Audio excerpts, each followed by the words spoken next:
Praise the Lord. അനുഗ്രഹിക്കപ്പെട്ട ഈ വിശുദ്ധ ദിവസത്തിൻ്റെ ഈ സായം സന്ധ്യയുടെ സമയത്ത് ഈ വെബെക്സ് മീഡിയയിൽ കൂടി പല ദേശങ്ങളിലെ പല ഭാഗത്തു നിന്ന് ഒരുമിച്ച് ദൈവകൃപയുടെ തണലിൻ്റെ കീഴിലായിത്തീരുവാൻ ലഭിച്ചതായുള്ള വിലയേറിയ സമയത്തെ ഓർത്ത് സ്തോത്രം ചെയ്യുന്നു. ഇങ്ങനെ ഒരവസരം ഒരുക്കി തന്ന പ്രിയപ്പെട്ട ജി കുട്ടിച്ചാനോടും പിന്നെ ഈ മൂവ്മെൻറ്റിനോടുമുള്ളതായുള്ള നന്ദിയും സ്നേഹവും ഈ സമയത്ത് അറിയിച്ചുകൊള്ളുന്നു. ജി കുട്ടിച്ചാൻ പറഞ്ഞതുപോലെ എൻ്റെ പേര് സജി പി എം വള്ളിക്കൽ. ഞാൻ എബനസർ ആശുപത്രിയിൽ എക്സ്റേ ടെക്നീഷ്യനായിരുന്നായിട്ട് വർക്ക് ചെയ്ത് അതിനുശേഷം കറ്റാണം സെൻറ്റ് തോമസ് മിഷൻ ആശുപത്രിയിൽ മേപ്പിളുകുറ്റി ആശുപത്രിയിൽ വർക്ക് ചെയ്യുകയായിരുന്നു. 2000 ഞാൻ കുവൈറ്റ് വന്നു. 13 വർഷം അവിടെ ഉണ്ടായിരുന്നു. അതിനുശേഷം 2013 ഞങ്ങൾ സഹോദരന്മാരൊരുമിച്ച് ദൈവകൃപയാൽ അമേരിക്കയിലോട്ട് വന്നു. അമേരിക്കയിൽ ഇവിടെ വന്ന് ഞാൻ ഇവിടുത്തെ കമ്മ്യൂണിറ്റി കോളേജിൽ പോയി EKG ഒക്കെ പഠിച്ചു കഴിഞ്ഞപ്പോൾ ജീവിതത്തിലൊരു തീരുമാനമെടുത്തു. ദൈവമേ, എൻ്റെ വൈഫ് വന്നു, അവൾ പാസ്സായി, എനിക്ക് കിട്ടുന്ന ശമ്പളം കൂടെ അവൾക്ക് കിട്ടുവാണെങ്കിൽ ഞാൻ കർത്താവിൻ്റെ വേലയ്ക്ക് വേണ്ടി ഫുൾ ടൈം ഇറങ്ങാം. എന്നുവെച്ചാൽ ഇവിടെ വന്നപ്പോഴാണ് നാട്ടിനേക്കാൾ കൂടുതൽ സുവിശേഷ വേല ഇവിടെ നമ്മുടെ ആൾക്കാരോട് ചെയ്യണം എന്നുള്ള ഒരു ബോധം, ചർച്ചിലായാലും നമ്മുടെ കമ്മ്യൂണിറ്റിയിലായാലും. അങ്ങനെ തീരുമാനമെടുത്തു. പലരും ചിരിച്ചു. എന്നാൽ എൻ്റെ ജീവിതത്തിൽ ഞാൻ ദൈവത്തോട് പല കാര്യം ചോദിച്ചു. ദൈവം എനിക്ക് തന്നില്ല. ചോദിക്കാതെ പലതും തന്നു. അത് ചോദിച്ചതിലും വലുതാണ്. അത് ഞാൻ എൻ്റെ ജീവിതത്തിൽ ഒരു പാട്ടായിട്ട് ഞാൻ എഴുതിയിട്ടുണ്ട്. അത് എൻ്റെ 1002 എപ്പിസോഡിൽ നിങ്ങൾക്ക് കേൾക്കാവുന്നതാണ്. അപ്പോൾ അങ്ങനെ തീരുമാനമെടുത്ത് സർട്ടിഫിക്കറ്റ് മാറ്റിവെച്ച് ദൈവകൃപയാൽ ചെറിയ തോതിൽ കീബോർഡും അക്കോർഡിനൊക്കെ വായിക്കുമായിരുന്നു. അത് ഇങ്ങനെ പ്രൈസ് ആൻഡ് വർഷിപ്പ് ചെയ്യും, പ്രസംഗിക്കും. അങ്ങനെ എല്ലാ ദിവസങ്ങളിലും ദൈവകൃപയാൽ സ്വന്തം കൈകൊണ്ട് അധ്വാനിച്ച് നമ്മൾ ഇങ്ങനെ വേല ചെയ്യുമായിരുന്നു. അങ്ങനെ ഇരുന്നപ്പോൾ എനിക്ക് ഒരു ഹാർട്ട് അറ്റാക്ക് ഉണ്ടായി. 2 സ്റ്റെൻ്റ് ഇടേണ്ടി വന്നു. ഒന്ന് സർക്കംഫ്ലെക്സിന് 90, പിന്നെ ഒന്ന് സർക്കംഫ്ലെക്സിനും ഒന്നിന് 90%. അങ്ങനെ ആയിക്കഴിഞ്ഞപ്പോൾ 2 സ്റ്റെൻ്റ് ഇട്ടു. അതിനുശേഷം 1 മാസം ദൈവകൃപയാൽ റീഹാബിലായിരുന്നു. എൻ്റെ ഇടത്ത് കാലിന് നടക്കാൻ പ്രയാസമായി. ഞാൻ കെയിൻ ഉപയോഗിച്ചു, വോക്കർ ഉപയോഗിച്ചു. ലാസ്റ്റ് 2 കാലിനുമായി അങ്ങനെ അരയ്ക്ക് താഴെ ഞാൻ തളർന്നുപോയി. അങ്ങനെ വീൽ ചെയറിൽ നിന്നപ്പോൾ ഇതെന്താണെന്ന് MRI ചെയ്തു, CT സ്കാൻ ചെയ്തു, പല ടെസ്റ്റുകൾ ചെയ്തിട്ടും കണ്ടുപിടിച്ചില്ല. അങ്ങനെ ഇവിടുത്തെ UT സൗത്ത് വെസ്റ്റ് പറഞ്ഞ ആശുപത്രിയിൽ അവർ ന്യൂക്ലിയർ ഇത് ചെയ്തപ്പോൾ എൻ്റെ തൊറാസിക് സ്പൈന് T3 തൊട്ട് T7 വരെ ഒരു ഏതോ തടസ്സമായിട്ട് നിൽക്കുന്നു. അവർ പറഞ്ഞു ഒന്നിൽ ഫാറ്റാവാം, ഒന്നിൽ ട്യൂമറാവാം, ബ്ലഡ് ക്യാൻസർ ആവാം, അല്ലെങ്കിൽ മാസാവാം, അങ്ങനെ പലതും പറഞ്ഞു. എന്നാൽ 8 മണിക്കൂർ കൊണ്ടുള്ള സർജറിയിൽ അത് വെളിയിലെടുത്തു. 1 സെൻറ്റിമീറ്റർ വീതം സ്പൈനിൻ്റെ ബാക്കിൽ കട്ട് ചെയ്ത് കളഞ്ഞു. അത് ദൈവകൃപയാൽ ഫാറ്റായിരുന്നു. എന്നിട്ടും എനിക്ക് അവിടെയും 1 മാസം കിടന്നു. എന്നിട്ട് യാതൊരു ഇമ്പ്രൂവ്മെൻറ്റും ഇല്ല. അങ്ങനെ ഇരുന്നപ്പോൾ ഞങ്ങൾ വീട്ടിൽ കൊണ്ടുവന്നു. ഞങ്ങൾ പ്രാർത്ഥിച്ചു. നമ്മൾ തന്നെ ഫിസിയോതെറാപ്പി ചെയ്തു. ദൈവകൃപയാൽ പിടിച്ച് നിൽക്കാനൊക്കെ ഭാഗ്യം ലഭിച്ചു. അങ്ങനെ ഇരുന്ന് കഴിഞ്ഞപ്പോൾ 2 വർഷം കഴിഞ്ഞപ്പോൾ എനിക്ക് ഒരു യൂറിനകത്ത് ബ്ലഡ് വരികയും സെപ്റ്റിസീമയായി ബ്രെയിനിൽ ബാധിച്ചിട്ട് എനിക്ക് ഓർമ്മയെല്ലാം നഷ്ടപ്പെട്ടു. അങ്ങനെ ഒരു മാംസപിണ്ഡമായി മരണത്തോട് മല്ലടിച്ച് കിടന്നപ്പോൾ വീട്ടിൽ കൊണ്ടുപോയിക്കൊള്ളാൻ പറഞ്ഞു. വീട്ടിൽ കൊണ്ടുവന്നു. അനേക ദൈവമക്കൾ ഒരുമിച്ച് പ്രാർത്ഥിച്ചു. എനിക്ക് ഓർമ്മ തിരിച്ചു കിട്ടി. എൻ്റെ ശരീരത്തിന് നീരെല്ലാം മാറി.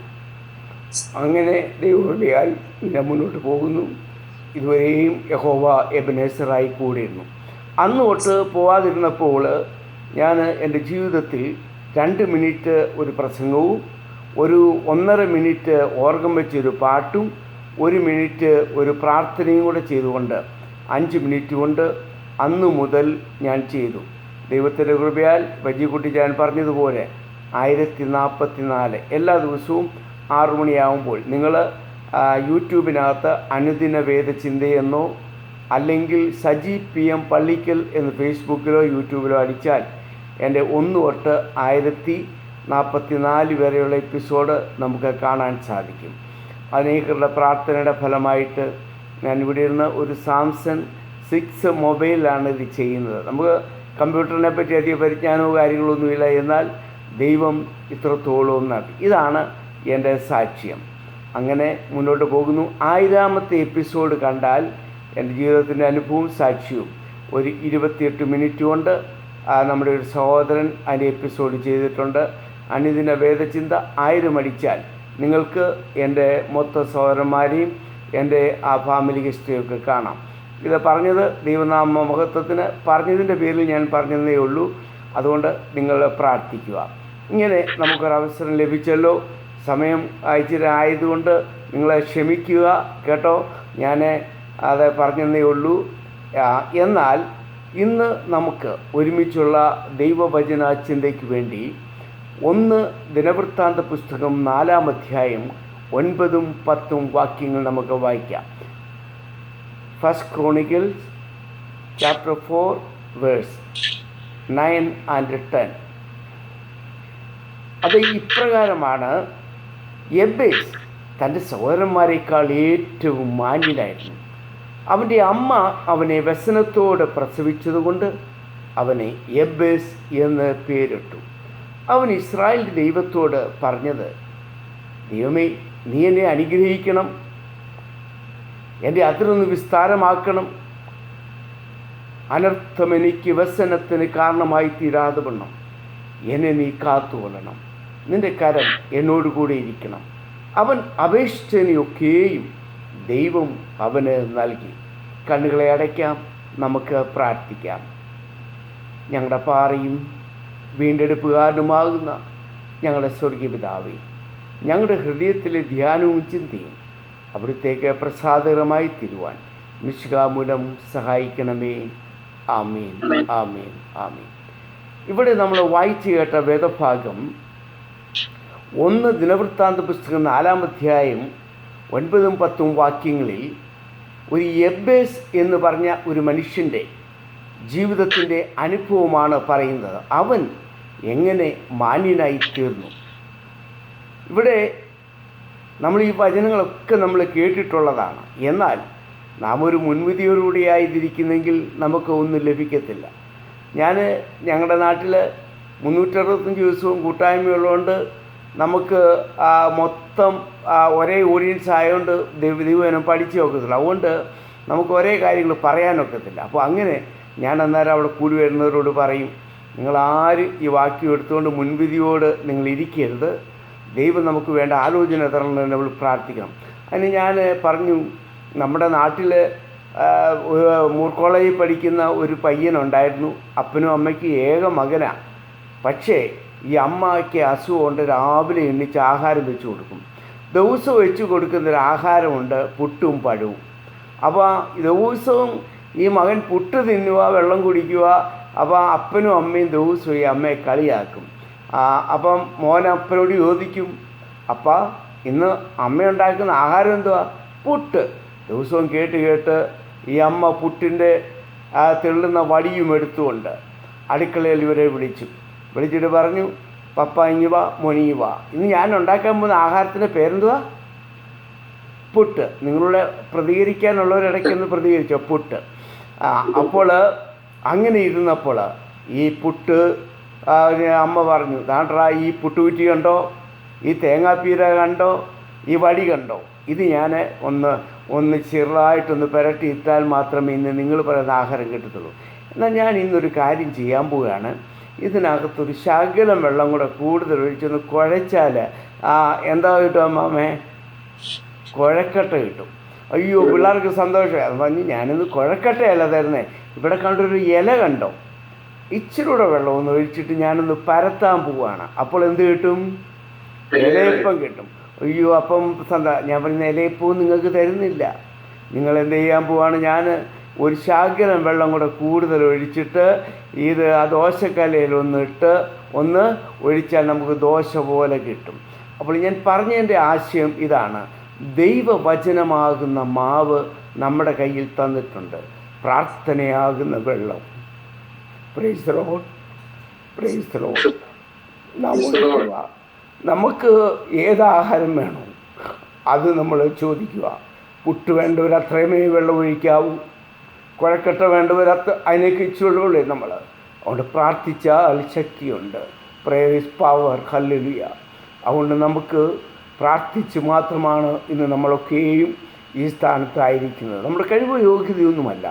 എന്നാൽ അതുകൊണ്ട് ഞാൻ പറഞ്ഞതിൻ്റെ ആശയം, ആയിരിക്കുന്നിടങ്ങളിൽ നിങ്ങൾ പ്രാർത്ഥിക്കുക. കർത്താവേ, ശമൂവേൽ ബാലൻ പറഞ്ഞതുപോലെ എന്നോട് സംസാരിക്കണമേ എന്നുള്ള ആ ഒരു ഹൃദയവാഞ്ചയോട് നമുക്ക് ആയിത്തീരാം. യബ്ബേസ് അവൻ മാന്യനായിത്തീരുവാൻ കാരണം നമുക്കറിയാം. വേദപുസ്തകത്തിൽ അനേക മാന്യന്മാരുണ്ട്. 2 രാജാക്കന്മാരുടെ പുസ്തകം 5-ാം അധ്യായം 1-ാം വാക്യത്തിൽ ആരെപ്പറ്റി പറയുന്നു? ആരാം രാജാവിൻ്റെ സേനാപതിയാകുന്ന നയമാനെപ്പറ്റി പറയുന്നു. അവൻ മഹാനുമാണ്, മാന്യനാണ്. എങ്കിലും ആരാണ്? കുഷ്ഠരോഗിയാണ്. നമുക്കറിയാം യാക്കോബിനെ പറ്റി പറയുന്നുണ്ട്. യെശയ്യാപ്രവചനം 43-ാം അധ്യായം അതിൻ്റെ 5-ാം വാക്യത്തിൽ ഇപ്രകാരമാണ് പറയുന്നത്: അവനെ മഹാനും മാന്യനുമായി. പക്ഷേ അവൻ്റെ നടപ്പ് കണ്ടാൽ എന്തുണ്ട്? ഒരു ഏന്തുണ്ട്. അവൻ അപ്പനെ കളിപ്പിച്ചവനാണ്, അമ്മയെ കളിപ്പിച്ചവനാണ്. അങ്ങനെ പല മാന്യന്മാർ. ഇബ്താഹിനെ പറ്റി പറയുന്നുണ്ട്. ന്യായാധിപന്മാരുടെ പുസ്തകം 11-ാം അധ്യായം 1-ാം വാക്യം പറയുന്നു: ഇബ്താഹ് പരാക്രമശാലിയാണ്, എങ്കിലും വേശ്യാപുത്രനാണ്. അങ്ങനെയെങ്കിൽ 1 ശമൂവേൽ 2:30 പറയുന്നു: എന്നെ മാനിക്കുന്നവരെ ഞാൻ എന്തു ചെയ്യും? മാനിക്കപ്പെടും. അങ്ങനെയെങ്കിൽ നമ്മുടെ കഴിവോ യോഗ്യതയൊന്നുമല്ല. പുറംപറമ്പിൽ കിടന്ന നമ്മെയും അവൻ മാനിച്ചു. ഇസ്രായേൽ പൗരതയോട് സംബന്ധമില്ലാതിരുന്ന അവൻ നമ്മെയും മാനിച്ചു. നമ്മുടെ കഴിവോ യോഗ്യതയോ ഒന്നുമല്ല. കാൽവറിയിലെ ദൈവസ്നേഹം ഒന്നു മാത്രം. അവിടെ നാം കാണുന്നു മാന്യനായി തീരുവാൻ കാരണം. ഇന്നത്തെ പ്രസംഗത്തിൽ ഞാൻ 3 Pയെ പറ്റിയാണ് പറയുന്നത്. എന്താണ്? ഒന്നാമത്തെ P, ഇവൻ്റെ ജീവിതത്തിൽ അവനൊരു പ്രോബ്ലം ഉണ്ടായിരുന്നു. അവൻ്റെ പ്രോബ്ലം എന്തുവാണ്? വ്യസനപുത്രൻ. അവൻ്റെ അമ്മ അവനെ വേദനയോടെ പ്രസവിച്ചതുകൊണ്ട് അവന് വ്യസനപുത്രൻ. നമുക്കൊരു കുഞ്ഞുണ്ടെങ്കിൽ, അതിൻ്റെ ഒരു കുറവുണ്ടെങ്കിൽ ആ പേര് പറഞ്ഞ് ഒരിക്കലും നമ്മൾ അറിയാം. ഞാൻ ഈ സൺഡേ സ്കൂളും ഈ കുട്ടികളുടെ ഇടയിൽ പ്രവർത്തിക്കുമ്പോൾ ഞാനൊരു കഥ പറയും. ഒരപ്പനും അമ്മയ്ക്കും 10 മക്കളുണ്ട്, 10 ആമ്പിള്ളേർ. വീണ്ടും അമ്മ ഗർഭിണിയായപ്പോൾ മൂത്ത പയ്യന് 20 വയസ്സുണ്ട്. അവൻ വള മേടിക്കുന്നു, ഇളയ കമ്മൽ മേടിക്കുന്നു. കാരണം അടുത്ത് വരുന്ന കുഞ്ഞ് എന്തുമായിരിക്കും? പെൺകുഞ്ഞായിരിക്കുമെന്നുള്ളൊരു ചിന്ത. എന്നാൽ ഈ അമ്മ 7-ാം മാസം പ്രസവിച്ചു. പ്രസവിച്ചപ്പോൾ ആ കുഞ്ഞിന് ഭക്തന്മാർ പറയുന്നത് അതിന് കൂനുണ്ടായിരുന്നെന്നാണ്. അതുകൊണ്ട് ഈ അമ്മയ്ക്ക് വലിയ വേദനയായിരുന്നു. പെണ്ണിനെ ആഗ്രഹിച്ചത് കിട്ടിയത് ആൺപൈ തന്നെയാണ് കിട്ടിയത്. അപ്പോൾ എല്ലാവരും സഹോദരന്മാരെല്ലാം അവനെ കളിയാക്കിയെല്ലാം. എന്നാൽ ഇത് ഞാൻ എബ്ബേസിനെ പറ്റി ഒരു ദൃഷ്ടാന്ത കഥയായിട്ട് ഞാൻ പറഞ്ഞതേ ഉള്ളൂ. അപ്പോൾ പിള്ളേർക്കൊക്കെ മനസ്സിലാകാൻ വേണ്ടി. അപ്പോൾ ഈ അമ്മ ഈ ലോകത്തോട് ഒരു സത്യം വിളിച്ചു പറഞ്ഞു. അവൻ്റെ പ്രോബ്ലം എന്തുമായിരുന്നു? അവൻ്റെ പേരാണ്. കാരണം അവൻ വ്യസനപുത്രൻ. കാണുന്നവരെല്ലാം വിളിക്കും വ്യസനപുത്രൻ. അല്ലെങ്കിൽ അവന് ഒരു കുറവുണ്ടെങ്കിൽ അത് വെച്ചാണ് അവനെ വിളിച്ചുകൊണ്ടിരുന്നത്. അത് ഹല്ലേലൂയ. ഈ അമ്മ ഈ ലോകത്തോടൊരു സത്യം വിളിച്ചു പറഞ്ഞു. ഉൽപ്പത്തി പുസ്തകം 3-ാം അധ്യായം 16-ാം വാക്യത്തിൽ ഒരു സത്യം ഈ ആദിമ മാതാവാകുന്ന ഹൗവായോട് ദൈവം പറഞ്ഞു: നീ പാപം ചെയ്തതുകൊണ്ട് എന്തോ ചെയ്യും? വേദനയോടെ മകനെ പ്രസവിക്കും. പാപം ചെയ്തതുകൊണ്ട് വേദനയോട് മകനെ പ്രസവിക്കുന്നതുകൊണ്ട് ഈ അമ്മ ലോകത്തോട് പറഞ്ഞു: ഞാൻ എൻ്റെ ജീവിതത്തിൽ ഈ പ്രോബ്ലത്തിന് കാരണം എൻ്റെ പേരാണ്, ഞാൻ പാപമാണ്. അപ്പോൾ ഈ ലോകത്തിൽ എല്ലാത്തിനും മുഖ്യമായ കാരണം പാപം. ദാവീദ് പറഞ്ഞ 51-ാം സങ്കീർത്തനം 5-ാം വാക്യത്തിൽ പറഞ്ഞു: പാപത്തിൽ എൻ്റെ അമ്മ എന്നെ ഗർഭം ധരിച്ചു. പൗലോസ് പറഞ്ഞു: ആ പാപികളിൽ ഞാൻ ഒന്നാമനാണെന്ന് പറഞ്ഞു. അങ്ങനെ മുന്നോട്ട് പോയി ആ പ്രോബ്ലത്തിൻ്റെ നടുവിൽ അവൻ ഹല്ലേലൂയ, അവൻ 2-ാമത്തെ P ഇസ്രായേലിൻ്റെ ദൈവത്തോട് പ്രാർത്ഥിച്ചു. അവിടെ പ്രാർത്ഥനയിൽ 5 കാര്യം അവിടെ പറയുന്നു. അവൻ ഇസ്രായേലിൻ്റെ ദൈവം ആരാണ്? അവൻ ഉറങ്ങുന്നില്ല, മയങ്ങുന്നില്ല. നമ്മുടെ പുറപ്പാട് 3-ന്റെ അതിൻ്റെ വാക്യത്തിൽ പറഞ്ഞു: കഷ്ടത കാണുന്ന ദൈവം, നിലവിളി കേൾക്കുന്ന ദൈവം, നമ്മളെ ഹല്ലേലൂയ കോരഹപുത്രന്മാർ 48 സങ്കീർത്തത്തിൽ പറഞ്ഞു, ഈ ദൈവം എന്നും എന്നേക്കും അവൻ എൻ്റെ ദൈവം, അവൻ എന്നെ ജീവപര്യന്തം നടത്തും. ഈ ദൈവം മാറാത്തൊരു ദൈവമാണ്, മറക്കാത്തൊരു ദൈവമാണ്. മാറിയുടെ അനുഭവങ്ങളെ മധുരമാക്കി തീർക്കുന്ന ഈ മാധുര്യവാൻ ഇസ്രായേലിൻ്റെ ദൈവം. അവ പറയുകയാണ്, ദൈവമേ ഹല്ലേലൂയ, എൻ്റെ അതിരൊന്ന് വിസ്താരമാക്കണം. അവൻ്റെ ചില അതിരുകൾ ഇടിഞ്ഞു കിടപ്പുണ്ട്. നെഹമ്യാവ് പറയുന്നത് പോലെ എൻ്റെ മതിലുകൾ ഇടിഞ്ഞു കിടക്കുന്നു. സ്നേഹത്തിൻ്റെ ആണോ ഏത് മതിലുകളാണ് ഇടിഞ്ഞു കിടക്കുന്നത്? അവരവർ നമ്മൾ തന്നെ നോക്കുക. നമ്മുടെ വാക്കിൽ പ്രവൃത്തിയിൽ ഏതെങ്കിലും മതിലുകൾ ഇടിഞ്ഞു കിടപ്പുണ്ടെങ്കിൽ ഇന്ന് ദൈവം നമ്മോട് പറയുന്നു, നല്ല തച്ചനായ ദൈവം നമ്മോട് കൂടെയുണ്ട്. അവൻ പണിയുവാൻ മതിയായ ഒരു ദൈവമാണ്. അതിനുശേഷം പറയുകയാണ്, ദൈവമേ ഹല്ലേലൂയ, നീ എന്നെ അനുഗ്രഹിക്കണം. ഈ ദൈവം ആരാണ്? ഇസ്രായേലിൻ്റെ ദൈവത്തോട് പറയുകയാണ്, എന്നെ അനുഗ്രഹിക്കണം, എൻ്റെ അതിരൊന്ന് വിസ്താരമാക്കണം. അതിനുശേഷം അവൻ പറയുകയാണ്, നിൻ്റെ കൈ എന്നോട് കൂടിയിരിക്കണം. യഹോവയുടെ കരത്തിൻ്റെ പ്രത്യേകത നമുക്കറിയാം. ഉള്ളങ്കരങ്ങളിൽ വഹിക്കുന്ന ഒരു ദൈവം. ഈ മോശ ഇസ്രായേൽ ജനത്തെ ഹല്ലേലൂയ കൊണ്ടുപോകുമ്പോൾ ചെങ്കടലിൽ കടന്നു വന്നപ്പോൾ എങ്ങനെയാണ് ഈ മോശ ഈ ഈ ചെങ്കടലിനെ വിഭാഗിച്ചത്? യിരെമ്യാ പ്രവചനത്തിൽ ഒരു വാക്യമുണ്ട്, മോശയുടെ കൈയുടെ മുകളിൽ ഹല്ലേലൂയ ദൈവത്തിൻ്റെ കരമുണ്ടായിരുന്നു. ഞാൻ ഈ പരീക്ഷയ്ക്കൊക്കെ പിള്ളേർ പ്രാർത്ഥിക്കാൻ വിളിക്കുമ്പോൾ ഞാൻ പറയും, ദൈവമേ എൻ്റെ ഈ കുഞ്ഞിൻ്റെ കരത്തോട് അവിടുത്തെ കരം ചേർത്ത് പിടിച്ചെഴുതണമേ. നമ്മളൊരു ഹീറോയാണെങ്കിൽ അവനുണ്ടെങ്കിൽ നമുക്കൊരു ഹീറോയായി തീരാം. ആഗ്രഹിച്ചതും നനച്ചതിനും അത്യന്തം പരമായി ദൈവം നമ്മെ വഴി നടത്തുമെന്ന് ജീവിതത്തിൻ്റെ അനുഭവത്തിൽ ഞാൻ നിങ്ങളോട് ഷെയർ ചെയ്യട്ടെ.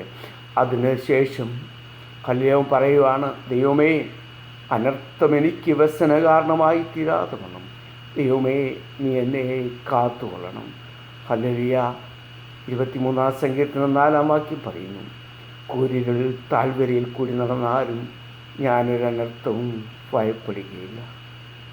യഹോവ ഇടയനായുള്ളവർക്ക് കൂരിരുണ്ട താഴ്വരയുണ്ട്. എന്നാൽ കൂരിരുണ്ട താഴ്വരയിൽ അനർത്ഥം നേടുമ്പോൾ കൂടെ വന്ന് കൂടാരത്തിൽ കൊണ്ടെത്തിക്കുന്ന ഒരു നല്ല സ്നേഹിതൻ നമ്മുടെ കർത്താവാണ്.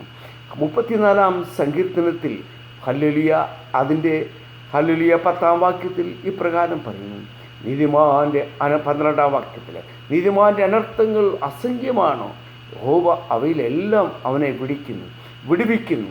ദുഷ്ടൻ്റെ അനർത്ഥം അതിൽ അവനെ കൊല്ലുന്നു.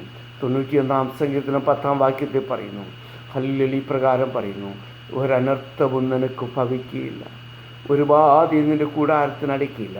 സെഫന്യാവ് 3:10 പറയുന്നു, ഇസ്രായേലെ ഘോഷിക്കുക, യെരൂശലേം പുത്രിയെ ആർപ്പിടുക, സിയോനെ ഹല്ലേലൂയ ഉണരുക. കാരണം യഹോവ നിൻ്റെ ന്യായവിധി മാറ്റി, ഇനിയും നിനക്കൊരനർത്ഥവും ഭവിക്കുകയില്ല. കാരണം പാപത്തിൻ്റെ ശമ്പളം മരണമായി നിത്യനരകത്തിന് തുല്യരായിത്തീർന്നവരെ നമ്മൾ ദൈവസന്നിധിയിലാവുന്നുവെങ്കിൽ നമ്മുടെ അനർത്ഥങ്ങൾ സകലതും അവൻ മായിച്ചു. വരുവീൻ, യെശയ്യാ 1:18 പറയുന്നു, വരുവീൻ നമുക്ക് തമ്മിൽ വാദിക്കാം, എൻ്റെ പാപം എത്ര കളിച്ചുവപ്പായിരുന്നാലും ഹിമം പോലെ വെളുപ്പിക്കുവാൻ കഴിവുള്ളവനായൊരു കർത്താവ് കൂടെയുണ്ട്. അതിന് ശേഷം 3-ാമത്തെ പി പറയുന്നു. 1-ാമത്തെ പി അവൻ്റെ പ്രോബ്ലമാണ്, അവൻ്റെ പേര്. 2-ാമത്തെ പി ഹല്ലേലൂയ അവൻ്റെ ജീവിതത്തിൽ പ്രശ്നത്തിന് നടുവിൽ അവൻ പ്രാർത്ഥിക്കുകയാണ്. അവൻ്റെ ഈ പ്രോബ്ലത്തിന് നടുവിൽ ഞാൻ പറഞ്ഞു, മുഖ്യമായ കാരണം അവനാണ്, ഞാനാണ്. കാര്യം പാപത്തിൻ്റെ ഇംഗ്ലീഷ് വാക്ക് എന്തുവാണ്? സിന്നിൻ്റെ നടുക്ക് നിൽക്കുന്ന വ്യക്തി ആരാണ്? ഞാൻ, അയ്യാണ്. ഈ അയ്യാവുന്ന ഞാൻ നല്ലതച്ഛനായ ദൈവത്തിൻ്റെ കരങ്ങളിൽ കൊടുക്കുമ്പോൾ അത് ഒന്ന് വളച്ചു കഴിഞ്ഞാൽ ചിലപ്പോൾ പ്രശ്നവും വേദനയും അനർത്ഥവും മഹാമാരിയും മഹാവ്യാധിയായിരിക്കാം. നമ്മളെ മറ്റുള്ള മുന്നിൽ പ്രകാശം വരുത്തുന്ന അന്ധകാരം ഭൂമിയെയും കൂരിട്ട് ജാതിയെയും മൂടുമ്പോൾ ഈ അവങ്കിലേക്ക് നോക്കി പ്രകാശിതരാകുവാൻ സാധിക്കും. വീണ്ടും ഒന്ന് വളച്ചു കൊടുക്കുമ്പോൾ നമ്മളെ പുത്രനാക്കും. കാൺമീൻ 1 യോഹന്നാൻ 3:1 പറയുന്നു, കാൺമീൻ നാം ദൈവമക്കൾ എന്ന് വിളിക്കപ്പെടുവാൻ പിതാവ് എത്ര വലിയ സ്നേഹം നൽകിയിരിക്കുന്നു. അങ്ങനെ അവൻ്റെ പ്രോബ്ലത്തിൻ്റെ നടുവിൽ അവൻ പ്രാർത്ഥിച്ചപ്പോൾ അവൻ 3-ാമത്തെ 10-ാം വാക്യത്തിൽ പറയുന്നു, അവിടെ വായിക്കുന്നത് ഇപ്രകാരമാണ്: അവൻ അപേക്ഷിച്ചതിന് ഒക്കെയും ദൈവം നൽകി. അവനൊരു പ്രമോഷൻ കൊടുക്കുകയാണ്. പ്രോബ്ലത്തിന് നടുവിൽ അങ്ങുമിങ്ങും പ്രാർത്ഥിക്കേണ്ടവരോട് പ്രാർത്ഥിച്ചാൽ നമ്മുടെ ജീവിതത്തിൽ അവന് പ്രമോഷൻ തരും. അവിടെ വായിക്കുന്നത് ഇപ്രകാരമാണ്: അവൻ അപേക്ഷിച്ചതിനൊക്കെയും നൽകി. അതുകൊണ്ട് സഹോദരന്മാരുടെ മുന്നിൽ അവനൊരു വ്യസനപുത്രനാണെങ്കിൽ ദൈവം അവനെ മാന്യനാക്കി തീർത്തു. ലൂക്കോസിൻ്റെ വിശേഷം 15-ാം അധ്യായത്തിൽ ഒരപ്പൻ്റെ 2 മക്കളെ പറ്റി പറയുന്നുണ്ട്. അവിടെ നാം കാണുന്നത് കൂലിക്കാരനാകുവാൻ ആഗ്രഹിച്ച് വന്ന മകനെ ഈ അപ്പൻ പറഞ്ഞു, നീ കൂലിക്കാരനല്ല. ആരാണ്? നീ എൻ്റെ മകനാണ്. നമുക്കറിയാം രൂത്തിൻ്റെ പുസ്തകം, മോവാബ്യ പെൺകുട്ടികൾ, ലോത്തിൻ്റെ ഭാര്യയിൽ നിന്നുണ്ടായ 10-ാം തലമുറ പോലും ഒരു അമോന്യനോ മോവാബ്യനോ ദൈവസന്നിധിയിൽ വരരുതെന്ന് ദൈവ കൽപ്പനയാണ്. എന്നാൽ അവിടെ നിന്നവൾ തീരുമാനമെടുത്തപ്പോൾ അടിമയായ ഈ പെൺകുട്ടിയെ ബോബസിൻ്റെ വയലിൻ്റെ ഉടമയാക്കി തീർത്തു. ചോദിച്ചതിനും നനച്ചതിനും അത്യന്തമായി ദൈവം നൽകിയില്ലേ? നമുക്കറിയാം ലൂക്കോസിൻ്റെ 15-ാം അധ്യായത്തിൽ 3 സ്നേഹിതരുടെ ഒരു ഉപമയായിട്ട് പറയുന്നുണ്ട്. അതിൻ്റെ ഉള്ളിൽ അവൻ ചെന്ന് അർദ്ധരാത്രി ചെന്ന് സ്നേഹിതനോട് ചോദിച്ചു, ദൈവമേ 3 അപ്പം വായ്പ തരണമേ എന്ന് ചോദിച്ചപ്പോൾ അവിടെ നാം കാണുന്നു 3 അപ്പം ചോദിച്ചവന് വേണ്ടുന്നിടത്തോളം കൊടുത്തു. അങ്ങനെയെങ്കിൽ നമ്മുടെ ജീവിതത്തിൽ യാചിപ്പീൻ എന്നാൽ നിങ്ങൾക്ക് കിട്ടും, അന്വേഷിപ്പീൻ കണ്ടെത്തും, മുട്ടുവീൻ തുറക്കപ്പെടും. അങ്ങനെയെങ്കിൽ ഞാൻ എൻ്റെ വാക്കുകൾക്ക് വിരാമം കുറിപ്പാൻ ഞാൻ ആഗ്രഹിക്കുന്നു. ഒരു നിമിഷം കർത്താവേ, ഈ മാന്യതയായിട്ട് തീരുവാൻ സാധിച്ചിട്ടില്ല എങ്കിൽ ദൈവവചനമേ പ്രകാരം നമ്മെ ഓർപ്പിക്കുന്നു, ഇപ്പോൾ രക്ഷാദിവസം, ഇപ്പോൾ സുപ്രസാദ കാലം, ക്രിസ്തുവേശ്വർക്ക് യാതൊരു ശിക്ഷാവധിയുമില്ല. റോമർ 10:9 പറയുന്നു, യേശുവിനെ കർത്താവെന്ന് വാഗുകൊണ്ട് ഏറ്റുപറയുന്നു, മരിച്ചവരുടെ ഇടയിൽ നിന്ന് ഉയർത്തി ഹൃദയം കൊണ്ട് വിശ്വസിക്കുകയും ചെയ്താൽ നാം രക്ഷിക്കപ്പെടും. രക്ഷിക്കപ്പെടുവാൻ ആകാശത്തിൻ്റെ കീഴിൽ മനുഷ്യരുടെ ഇടയിൽ നൽകപ്പെട്ട വേറൊരു നാമമില്ല. ആ നാമം എന്നെയും തേടി വന്നു. പുറംപറമ്പിൽ കിടന്ന എന്നെ മാനപാത്രമാക്കി. ഇസ്രായേൽ പൗരതയോട് സംബന്ധമില്ലാതെ വന്നു ദൈവം എന്നെ ഹല്ലേലൂയ, അവൻ കാട്ടൊരുവായിരുന്നു എന്നെ നല്ലൊരു ഒട്ടിച്ചേർത്തു. നമ്മുടെ കഴിവോ നന്മകളോ നോമ്പുകളോ നേർച്ചകളോ കാഴ്ചകളോ ഒന്നുമല്ല, കൽവറിയിലെ ദൈവസ്നേഹം. അതുകൊണ്ട് ഈ ദൈവസ്നേഹം ഇന്ന് നമ്മെ മാടി വിളിക്കുന്നു. ഒരു നിമിഷം ഞാൻ നിങ്ങളെ കാൽവറിയിലെ ആ കുരിശിൻ്റെ അടുക്കിലോട്ടൊന്ന് കൊണ്ടുപോവുകയാണ്. 3 കുരിശ് അവിടെ നിൽപ്പുണ്ട്. രക്ഷയാകുന്ന കുരിശ്, ഒരേ അകലത്തിൽ രക്ഷ നഷ്ടപ്പെട്ട ഒരു കുരിശ്, രക്ഷ സ്വീകരിച്ച കുരിശ്, രണ്ടും ഒരേ അകലത്തിലാണ്. അതുകൊണ്ട് ദൈവം പറയുന്നത് കൃപയുടെ കാലഘട്ടമാണ്. എത്ര വലിയ പാപിയായിരുന്നാലും ദൈവം നമ്മെ സ്നേഹിക്കുന്നു. അതുകൊണ്ട് നമുക്ക് നമ്മെ തന്നെ സമ്പൂർണ്ണമായി സമയം ഒരു നിമിഷത്തിൽ സമർപ്പിക്കാം. എത്രമാ സ്നേഹത്തെ എത്ര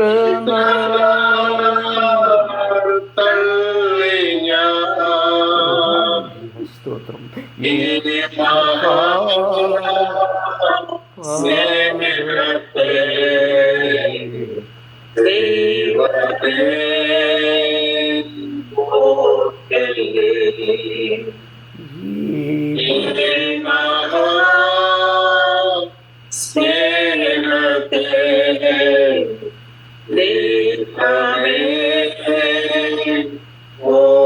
അതുകൊണ്ട് ആയിരിക്കുന്ന ഇടങ്ങളിൽ നമ്മുടെ കരങ്ങൾ ഉയർത്തി സമർപ്പിക്കാവോ?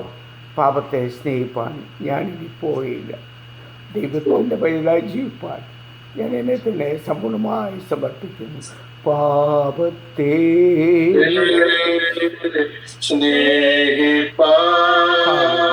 സ്തോത്രം. Price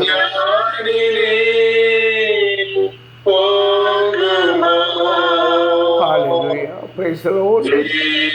Amen. In the name of Jesus. Hallelujah.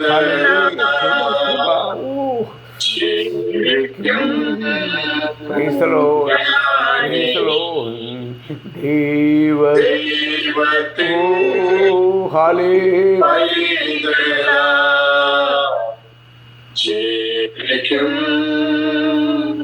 ഞാനിനി ക്രൂശിന്മേൽ ക്രൂശിന്മേൽ കാണുന്ന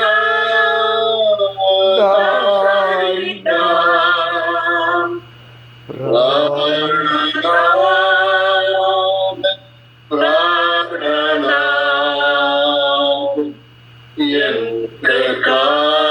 എന്തൊക്കായി ചാകുന്നു